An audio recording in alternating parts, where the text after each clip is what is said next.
guys, welcome back to our channel. ඉතින් මේ අපි සිංගප්පූරු වල ඉන්න තුන්වෙනි දවස. ඉතින් අපි අද උදේම සෙන්තෝසා අයිලන්ඩ් වලට යන්න තමයි මේ හදන්නේ. මේ වෙනකොට වෙලාව සාමාන්‍යයෙන් උදේ 7:00ට වගේ ඇති. හොටෙල් එක ළඟින් බස් එකක් අරගෙන ළඟම තියෙන මෙට්‍රෝ ස්ටේෂන් එකට යන්න තමයි අපි මේ හදන්නේ.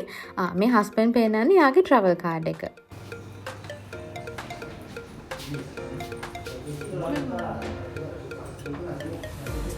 ඉතින් අපි නතර වෙලා හිටියේ ගේලෑන් වල තියෙන IBS බජට් සෆයි කියන හොටෙල් එකේ තමයි අපි නතර වුණේ. ඉතින් හොටෙල් එකෙන් එළියට ආව ගමන් මේන් රෝඩ් එකට මාරම ළඟයි. අර බස් යනවා පේන්නේ. ඒක තමයි මේන් රෝඩ් එක. ඒ වගේම තමයි ඔය පාර දෙපැත්තම තියෙන්නේ කෑම කඩ. මේ දෙකම ඉන්දියන් ෂොප්ස් දෙකක්. ඉතින් අපි මේ දෙකෙන් තමයි වැඩිපුරම කෑම කෑවේ. අපි උදේටත් මෙතන තියෙන ඉන්දියන් ෂොප් එකකින් කෑම කාලා තමයි මේ ගමන පිටත් වුණේ. ඉතින් අපි මේ බස් එකකින් මෙට්‍රෝ ස්ටේෂන් එකට ගිහිල්ලා එතනින් ඊළඟට හාබර් ෆ්‍රන්ට් ස්ටේෂන් එකට තමයි යන්න ඕනේ. උදේම නිසා ටිකක් සෙනග වැඩි. ඉතින් අපි උදේ 8යි කාලා වගේ වෙද්දී හාබර් ෆ්‍රන්ට් ස්ටේෂන් එකට ආවා. එතනින් අපි කේබල් කාර් එකක් අරගෙන තමයි සෙන්තෝසා අයිලන්ඩ් වලට යන්න හදන්නේ. ඉතින් මම මේ ඈතින් පෙන්නන්නේ කේබල් කාර්ස් යනවා. අපි ලිෆ්ට් එකේ උඩට යන්න ඕනේ. එතන යනකොට පැත්තකින් පේනවා කේබල් කාර්ස් එක යනවා. ඉතින් අපි මේ කේබල් කාර් රයිඩ් එකේ ටිකට්ස් බුක් කරගත්තේ ක්ලෝ කැප් එකෙන්. අපි දෙනටම මට මතක විදිහට ඩොලර් 66ක වගේ ගාණක් වුණා. ඉතින් එතන ටිකට් කවුන්ටර්ස් තියෙනවා. ඔයගොල්ලන්ට මෙතනින්ම ටිකට් ගන්නත් පුළුවන්. හැබැයි මම හිතනවා ඇප් එකෙන් ටිකට් එක බුක් කරගන්න එක ඔයාලට ලේසි සහ ඒක ලාභයි කියලා. අපි දෙන්න තනියම මෙතන ටයක් වෙලා හිටියා. මොකද මේ කේබල් කාර් රයිඩ් ස්ටාර්ට් කරන්නේ උදේ 8:45ට. ඉතින් ඒක නිසා අපිට පොඩ්ඩක් වාඩි වෙලා ඉන්න කියලා කිව්වා.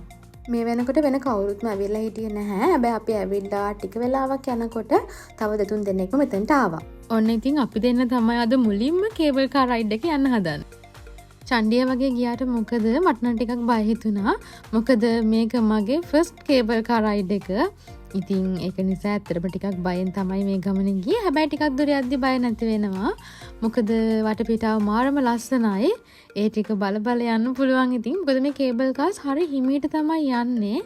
ඒක නිසා ඔයගොල්ලන්ට වටපිට බලලා එන්ජොයි කරන්න, ෆොටෝස් ගන්න, වීඩියෝස් ගන්න ඕනි තරම් වෙලාව තියෙනවා.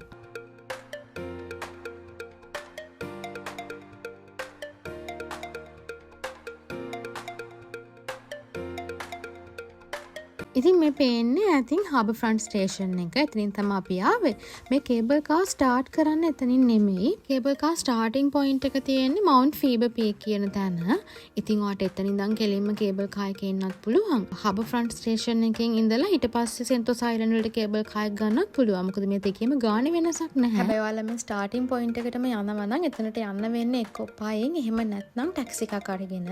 ඉතින් මං හිතනවා ටැක්සි එකක යනවා නම් ටිකක් ලොකු ගාණක් යයි. ඒ වගේම පයින් ගියොත් එහෙමනම් ගොඩක්ම මහන්සි. ඉතින් ඔයා පයින් මේ පීක් එක කරන් හිතන් ඉන්නවනම් මං හිතනවා ඊට වඩා හොඳයි හාබර් ෆ්‍රන්ට් ස්ටේෂන් එකට ඇවිල්ලා එතනින් කේබල් කාර් එක ගන්න එක. මොකද සෙන්තෝසා අයිලන්ඩ් වල මුළු දවසම ඔයාට ඇවිදින්න තියෙනවා. කේබල් කාර් රයිඩ් එක ඉවර කරලා එතනින් එළියට ආව ගමන් වම්මත පැත්තට ගියාම මෙන්න මේ වගේ එලිවේටර්ස් ටිකක් හම්බ වෙනවා. ඒ වගේම පහළට බෑගෙන ගියාම ඔයාලට යුනිවර්සල් ස්ටුඩියෝ තියෙන තැනට යන්න පුළුවන්.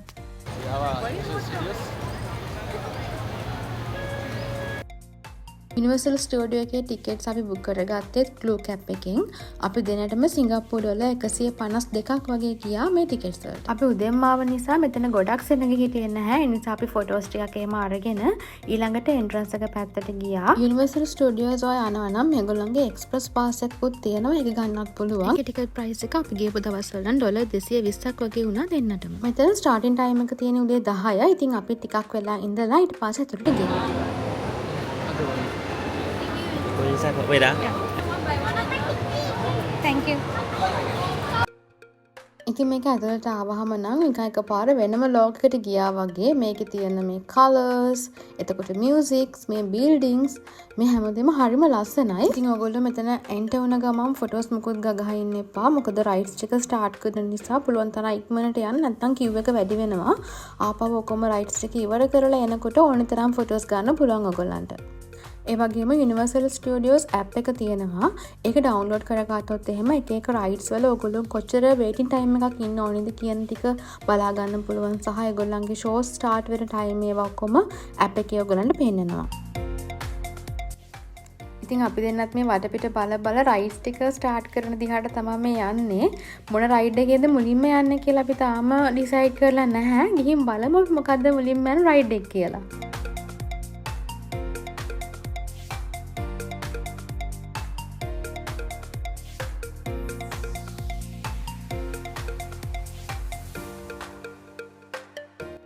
ඉතින් මෙතන දෙපැත්තක් තියෙනවා. දෙපැත්තකින්ම ගිහිල්ලා ඔයාලට රයිඩ්ස් කැමති ඒවා ස්ටාර්ට් කරන්න පුළුවන්. හැබැයි මම දැකපු විදිහට නම් මේ දෙපැත්තටම සෙනග යනවා.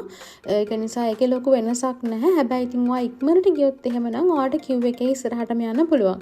ඒත් ඉතින් මේ මුල තියෙන රයිඩ්ස් එකේ තමයි එහෙම කරන්න පුළුවන් වෙන්නේ. හැබැයි අර ඇතුළට වෙන්න තමයි ගොඩක් හොඳ රයිඩ්ස් ටික තියෙන්නේ. ඉතින් ඔයාලට කොහොමත් queue එකේ ඉන්න වෙනවා අනිවාර්යෙන්ම. ඒක නිසා මේ app එක දාගන්න. මොකද ඔයගලන්ට අර queue එක අඩු price ටික ඉක්මනට ඉවර කරගන්න පුළුවන් app එකෙන් බල. ඉතින් මේකේ මේ වහල ගහලා තියෙනවා සමහර තැන්වල විතරයි. අනිත් තැන් ඕපන් තමයි තියෙන්නේ. ඉතින් ඒක නිසා මේක ඇතුලේ ගොඩක් අවුවයි. ඒ වගේම රස්නේ. ඔන්න අපි දෙන්නගේ පළවෙනි රයිඩ් එකට ආවා. මේක lights camera action කියන show එක. මේකේ නම් ඇත්තටම queue එකේ අපි දෙවෙනියට වගේ තමයි හිටියේ. පේනවනේ හැබැයි මෙතන videos මුකුත් අපිට ගන්න බෑ. ඒ රයිඩ් එක හොඳයි. හැබැයි ඉස්සරහම් පේදී ඔයගොල්ලෝ ඉන්නවා නම් වතුර නාන්න බලාගෙන යන්න ඕනේ. ඊළඟට ආවේ අපි ගොඩක් ආසාවෙන්ම අනිවාර්යයෙන්ම යන්න ඕනි කොච්චර queue එක තිබුණත් කියලා ඉතින් ආව රයිඩ් එකකට. මේක Transformers රයිඩ් එක. ඉතින් ගොඩක් අය කියලා තිබුණා මේක හොඳයි කියලා. ඇත්තටම මේ රයිඩ් එක මාර හොඳයි. ඉතින් අපි ලොකු වෙලාවක් queue එකේ හිටියා. සාමාන්‍යයෙන් පැය එකමාරක වගේ queue එකක් මෙතන තිබුණා. ඉතින් queue එකේ ඉඳලා කොහොම හරි අපි මේ රයිඩ් එකට ගියා. පේනවනේ මේ හිස්ව තියෙන ලයින්ස් වලින් වෙනදට මෙතන කොච්චර queue එකක් ඉන්නවද කියලා හිතා ගන්න පුළුවන් අපිට. අපි ගියේ මේ ගමන weekday එකක. ඉතින් weekends වල ඒ වගේම public holidays වල මෙතන ගොඩක් සෙනග ඇති කියලා මම හිතනවා. ඒ වගේම පුළුවන් තරම් උදෙන්ම Universal Studios ගියොත් එහෙම තමයි ඔයගොල්ලන්ට මේ rides ටික ඔක්කොම කරගන්න පුළුවන් ලොකු queue එකකින් නැතුව. ඒ වගේම මම අර කලින් කිව්ව express pass එක වාට තියෙනවා නම් මේගොල්ලන්ගේ වෙනම entrance එකක් තියෙනවා. මේ queue එක ඔක්කොම skip කරලා යන්න පුළුවන්. හැබැයි මම දන්න විදිහට සමහර rides වලට විතරයි මේ express pass එකෙන් උනත් queue එක skip කරන්න පුළුවන්.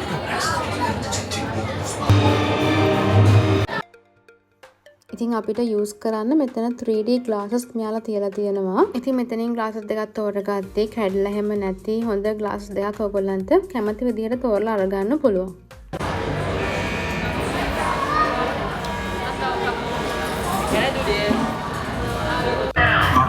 That's trouble, all right. Watch out! It's Ravage. He's after the Allspark.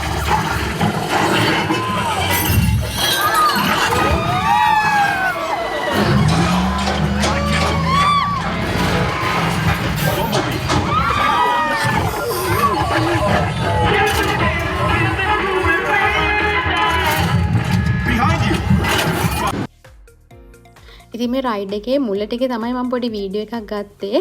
මෙතනදී අපි තනිකර මිෂන් එකක් ඇතුළේ තමයි ඉන්නේ. බම්බල්බී ඇවිල්ලා තමයි අපිව බේරගන්නේ. ඉතින් මේ රයිඩ් එක නම් නියමයි. මෙතනින් පස්සේ තමයි හොඳම රයිඩ් එකට ගියේ. මේ තියෙන්නේ ඊළඟ රයිඩ් එක. අම්ම ඇත්තට මම මාරම් බයයි මේ රයිඩ් එකට. මං ඇයි මේ රයිඩ් එක ගියේ කියලා මම තාම කල්පනා කරනවා. මොකද මම කිසිම දෙයක් බැලුවේ නැහැ. මුළු රයිඩ් එක පුරාවටම S2 වහගෙන තද කරගෙන හිටිය එක තමයි මම කරේ.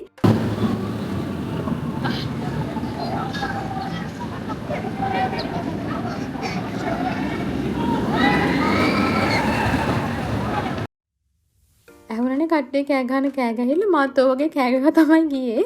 ඉතින් අපිට මේ රයිඩ් එකේ යනකොට නම් අපේ ෆෝන්ස් බෑග්ස් මුකුත් අරගෙන යන්න දෙන්නේ නැහැ. ඒවා ඔක්කොම වෙනම ලොකර් එකට අපි දාන්න ඕනි. අපි ඉතින් ලොකර් එකක් අරගෙන අපේ බරු ටික ඒකේ දාලා තමයි මේ රයිඩ් එක කරේ. මේ රයිඩ් එකේ නම Battlestar Galactica. ඉතින් මේකේ තියෙනවා Human and Cylon කියලා rides දෙකක්. අපි ගියේ Cylon කියන රයිඩ් එකේ. තව ගියා නම් එහෙම හොඳට තියෙයි. තව ගියා නම් එහෙම සියන්න නැතිලා තියෙයි. ඒ කිව්ව වගේ තව ටිකක් වෙලා ගියා නම් ඇත්තටම මට කලන්තේ දානවා. ඉතින් මං හිතාගත්තා ආයෙනම් මේ වගේ රයිඩ් එකක යන්නේ නැහැ. මොකක් හරි සිම්පල් රයිඩ් එකක තමයි ඊළඟට යන්නේ කියලා. ඉතින් මේ රයිඩ් එක ඇත්තටම තියෙන්නේ පොඩි වෙලාවයි. හැබැයි ඒකේ සමහර තැන්වල මාර වේගෙන් මේ රෝලර් කෝස්ටර් එක යනවා. ඒ යන තැන්වලදී මට හිතුණා මගේ ඔළුව ගැලවිලා යයි කියලා. ඒ වගේ ස්පීඩ් එකකින් මම ගියා. ඒකයි මම S2 දිගටම වහගෙන හිටියේ. හස්බන්ඩ් නම් කිව්වා එයා හොඳට වටපිට බල රයිඩ් එක එන්ජොයි කරා කියලා. නේ ඇත්තටම මට නම් එහෙම කරන්න බැරි වුණා. මෙතන තියෙනවා ඊළඟ රයිඩ් එක. මේකේ කිව් එක පැය 2කට වඩා වැඩි කාලයක් පෙන්නුවා. ඉතින් අපි ඒක නිසා හිතාගත්තා මේ රයිඩ් එක ස්කිප් කරනවා කියලා. මොකද මේ වෙලාව අපි දෙනම ටිකක් මහන්සි. අර ඇත්තටම මහන්සි කියන්නේ මේ රස්නෙත් එක්ක තමයි ඒක වැඩිපුර දැනෙන්නේ.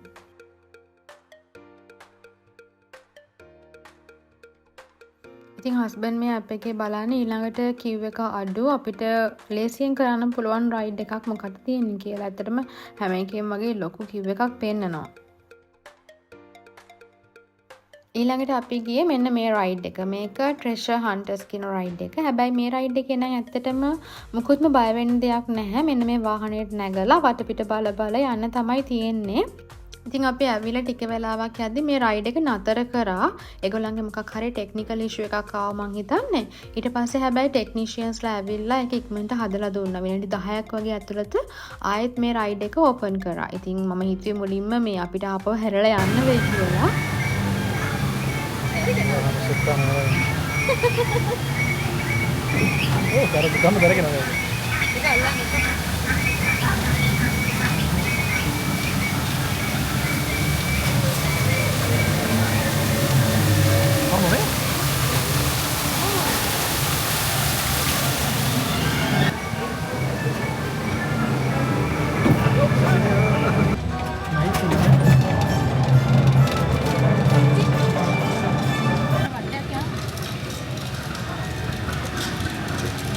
ඉතින් ඊළඟට අපි ආවේ ජුරාසික් පාක් එකට. මේකේ අපි දාගෙන හිටිය රයිඩ් එක ඇත්තටම එදා ඒක ක්ලෝස් කරලා තිබුණේ.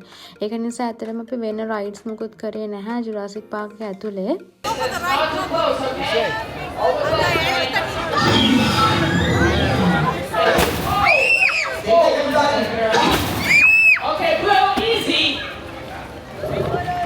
ඉතින් මෙතන මෙන්න මේ ෂෝ එක තිබුණා. ඇත්තටම අපිට වඩා මේ වගේ ෂෝස් නම් ගොඩක් එන්ජොයි කරන්නේ පොඩි බබාලා තමයි. ඉතින් අපි දෙන්නත් මේ ෂෝ එක ටික වෙලාවක් බලාගෙන ඉඳලා ඊළඟට තව රයිඩ් එකකට යමු කියලා තමයි හිතාගත්තේ. ඉතින් මේ ෂෝ එක ඉවර වුණාම මේගොල්ලොත් එක්ක අපිට ෆොටෝස් ගන්නත් පුළුවන්. ඉතින් අපි දෙන්න නම් එතන හිටියේ නැහැ. මොකද ගොඩක් කට්ටිය ෆොටෝස් ගන්න බලන් හිටපු නිසා අපි දෙන්න එතනින් ආවා. මේ තියෙන්නේ මම බලන්න ආසාවෙන්ම ආපු තැන. මේ පැලස් එක නම් මාරම ලස්සනයි. මම හරිම ආසයි මෙතනට. පොඩි කාලේ ආසාවෙන් බලපු ලස්සන සුරංගනා කතාවක ඇතුලේ නිකන් ඉන්නවා වගේ තමයි දැනෙන්නේ මේ පැලස් එක දකින්නකොටත්. ඒ තරම මේක ලස්සනයි. අපි ඊළඟ රයිඩ් එක ළඟට ආවා. මේක Enchanted Airways. මේ රයිඩ් එකේදී අපේ බෑග්ස් ෆෝන් ඒගොල්ලෝ තියාගන්නවා.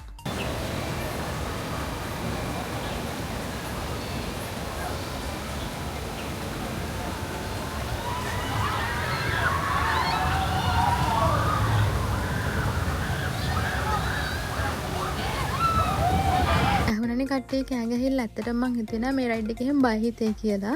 හැබැයි ඇත්තට මාත් ඔහම කෑ ගහලා තමයි ගියේ. මේ තියෙන්නේ අපි කලින් ගියපු රයිඩ් එක. මේක තමයි සයිලෝන් එක. පේනවනේ අර කිය අර එල්ලිලා ඉන්න තියෙන්නේ. ඉතින් මේ වගේ වටේ කරකවලා ගද්දි මෝ මාටදින බය හිතෙනවා. අපිව සම්පූර්ණයෙන්ම අනිත් පැත්තට හැර වෙනවා. ඇත්තට මට නම් මේක බලන් ඉඳිත් බය හිතෙනවා. බලන්නක මෙතනට මේ පැලස් එක පේන ලස්සන.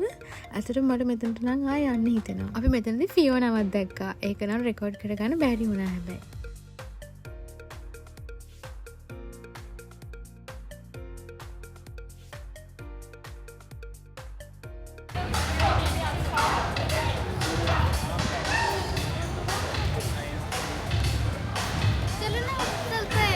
මේක ඇතුළත් පොඩි රයිඩ්ස් ටිකක් තියෙනවා. ඇත්තටම අපි මේ රයිඩ්ස් නම් මුකුත්ම කරේ නැහැ.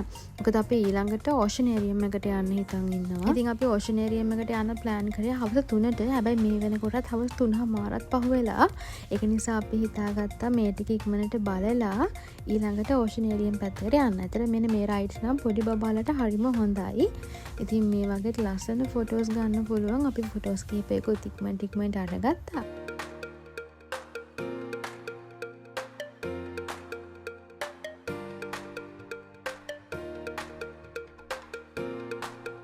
අපි මේ වෙද්දි දවල්ට මුකුත් කාලා හිටියේ නැහැ.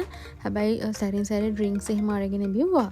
ඊට පස්සේ අපි හිතුවා මේ ඇතුළෙන්ම කැෆේ එකකින් මොන හරි අරගෙන කාලා ඊට පස්සේ ඕෂනේරියම් එකට යන්න. යුනිවර්සල් ස්ටුඩියෝ එකෙන් එළියට ගියපු ගමන්ම ඉස්සරහා තමයි ඕෂනේරියම් එක තියෙන්නේ. කලින් මෙතනට කිව්වේ සී ඇක්වේරියම් එක කියලා. හැබැයි දැන් කියන්නේ සිංගප්පූර් ඕෂනේරියම් කියලා. අපි මේකේ ටිකට් එක බුක් කරෙත් ක්ලූ කැප් එකෙන්. අපිට මේකට දෙන්නටම සිංගප්පූරු වල 105ක් තමයි ටිකට් ප්‍රයිස් එක උනේ. ඉතින් දැන් මේක සී ඇක්වේරියම් එක වගේ 3 ගුණයක් විශාලයි කියලා කියනවා. ඒ වගේම මාළු ලක්ෂයකට වඩා වැඩි ගාණක් මේක ඉන්නවා කියලාත් කියනවා. ඉතින් මාළු ගැන ඉගෙන ගන්න. එතකොට මේවා ගැන ඉන්ට්‍රෙස්ටිං කට්ටියට නම් මේ ඕෂනේරියම් එක මාර විදිහට ප්‍රයෝජනවත් වෙයි. අපි නම් ඇත්තටම මේක ඇතුලේ ඉන්න මාළු ගැන එහෙම කියන්න දන්නේ නැහැ. හැබැයි මේ හැමතැනම බෝඩ්ස් දාලා තියෙනවා. ඒගොල්ලොන් ගැන විස්තර දාලා. ඉතින් ඒවා ගැන දන්නේ නැති කෙනෙක්ට උනත් මෙතනට ඇවිල්ලා බලා ගන්න පුළුවන්. ඉතින් මාර ලස්සන ජෙලිෆිෂ්ලා තමයි මුලින්ම ඇතුලට යන තැනම ඉන්නේ. 100 ගාණක් ඩෙලිෆිස්ලා ඉන්නවා මේ ටැංකි වල. හරිම ලස්සනයි. මේක ඇතුලේ නම් ඉතින් ඕන තරම් වෙලා ඉන්න පුළුවන්. මොකද මේක ඇතුලේ රස්නේ නැහැ. ඒක නිසා හරිම සනීපයක් දැනෙනවා. හැබැයි අපේ කකුල් රිදෙනවා හොඳටම ඇවිදලා. හැබැයි ඉතින් මේක ඇතුලේ මිස් කරගන්නත් බෑනේ. ඒක නිසා අපි මේක ඇතුලේ ඔක්කොම ටික බැලුවා.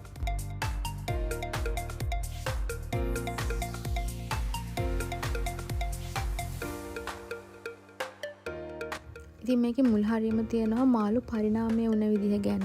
ඉතින් ඇත්තටම ඒ ගැන විස්තර කියන්න නම් අපි දන්නේ නැහැ. හැබැයි ඒ ගැන විස්තර දැනගන්න කැමති ඉන්ට්‍රෙස්ටිං කට්ටියට YouTube එකේ ඕන තරම් වීඩියෝස් තියෙනවා මේ ඕෂනේරියම් එකේ කරපුවා. ඒ වගේම ඔයාලට ගොඩක් විස්තර දැනගන්න පුළුවන්.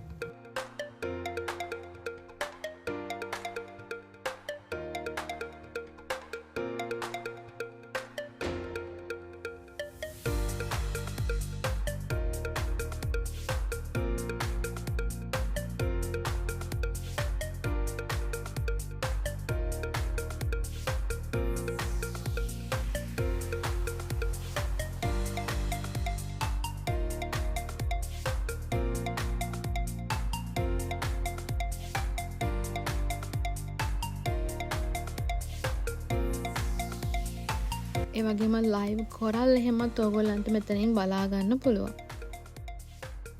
මේ තියෙන්නේ නර්සරි එකක්. මේකේ ජෙලිෆිෂ් තමයි ඉන්නේ. මෙතන චූටි චූටි ජෙලිෆිෂ්ලා ගොඩාක් ඉන්නවා. මං හිතන්නේ මේගොල්ලෝ ටිකක් ලොකු වුණාට පස්සේ තමයි අර මේන් ටැංක් වලට දාන්නේ.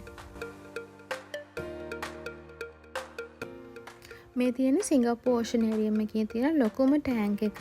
ඔයගොල්ලන්ට මෙතනදී ගැඹුරු මුහුදේ ඉන්න මාළු විශේෂ ගණනාවක්ම බලා ගන්න පුළුවන්. ඉතින් අපි මෙතනට වෙලා ඉන්නකොට අපිත් නිකන් මුහුද යට ඉන්නවා වගේ තමයි දැනෙන්නේ. අර වටේම නිල් පාට වෙලා එතකොට මේ කට්ටිය ගොඩාක් බිම වාඩි වෙලා බලාගෙන ඉන්නවා. අපි නිකන් ගැඹුරු මුහුදේ ඉන්නවා කියන හැඟීම ඇත්තටම මෙතනට ආවම දැනෙනවා.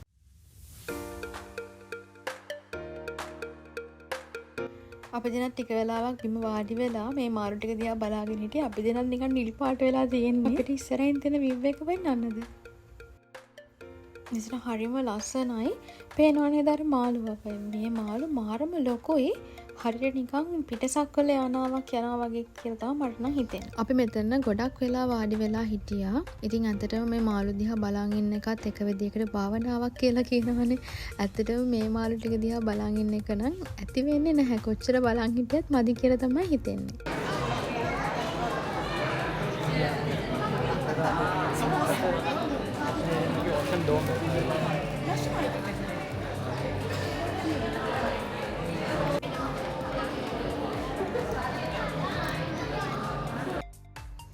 ඉතින් මෙතන මාළු ලක්ෂයක් විතර ඉන්නවා කියලා කිව්වනේ. කොච්චර එහාට ගියත් තව තියෙනවා. ඉතින් මෙතන ඇත්තටම ඇතුළට බලන්න ගොඩාක් දේවල් තියෙනවා.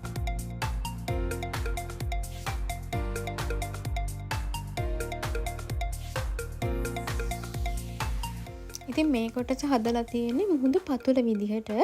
අපි දැන් මුහුදු පතුලේ ඇවිදන් යන විදිහට තමයි මේ ඔක්කොම දේවල් හදලා තියෙන්නේ.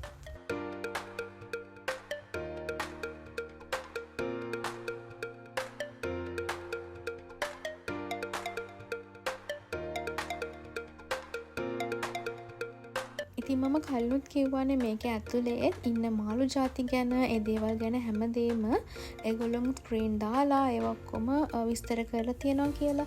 මම මේ බලන ස්ක්‍රීන් එකේ තියෙන්නේ මුහුදේ එක එක ගැඹුරු මට්ටම් වලට යනකොට ඒ ගැඹුරවල් වල ජීවත් වෙන සත්තුන්ගේ විස්තර තමයි තියෙන්නේ.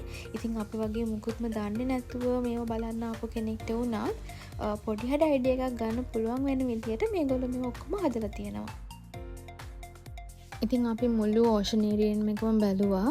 බලලා මෙතනින් එළියට එනකොට හවස 6:45 විතර ඇති. දැන් අපි ආයෙත් කේබල් කාර් එක අරගෙන හබර් ෆ්‍රන්ට් ස්ටේෂන් එකට යන්න ඕනි. හැබැයි ඉතින් අපි ඇත්තටම හිතාගෙන ආවේ හවස් වෙනකන් සෙන්ටෝස් අයිලන්ඩ් වල ඉඳලා රෑට එකේ ලයිට් ෂෝස් එහෙම තියෙනවා. ඒ ටිකත් බලලම හොටෙල් එකට යනවා කියලා. හැබැයි ඇත්තටම මාරම මහන්සි. ඒක නිසා අපි ඩිසයිඩ් කරා ඒක ස්කිප් කරලා කෙලින්ම හොටෙල් එකට යන්න. ඇතරම සෙන්තෝසා අයිලන්ඩ් වල ඔගොල්ලන්ට බලන්න ගොඩාක් දේවල් තියෙනවා. අපි තැන් දෙකකට විතරනේ ගියේ. තව ගොඩක් තැන් තියෙනවා සෙන්තෝසා අයිලන්ඩ් වල බලනවා නම්.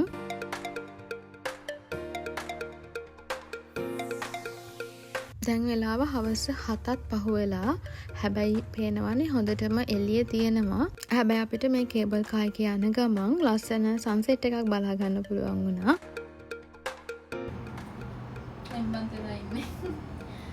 ඉතින් එහෙනම් මේ වීඩියෝ එක මෙතනින් නවත්තන්නම්. වීඩියෝ එක දිගටම බලන් හිටිය ඔයගොල්ලන්ට ගොඩාක් ස්තුතියි. ඒ වගේම අපේ channel එක subscribe කරලා තියාගන්න අමතක කරන්න එපා. ඉතින් තව ඉස්සරහට ලස්සන වීඩියෝස් ගොඩාක් තියෙනවා ඔයගොල්ලන්ට අරගෙන එන්න. එහෙනම් හැමෝම සතුටින් පරිස්සමෙන් ඉන්න. ගිහින් එන්නම්. bye.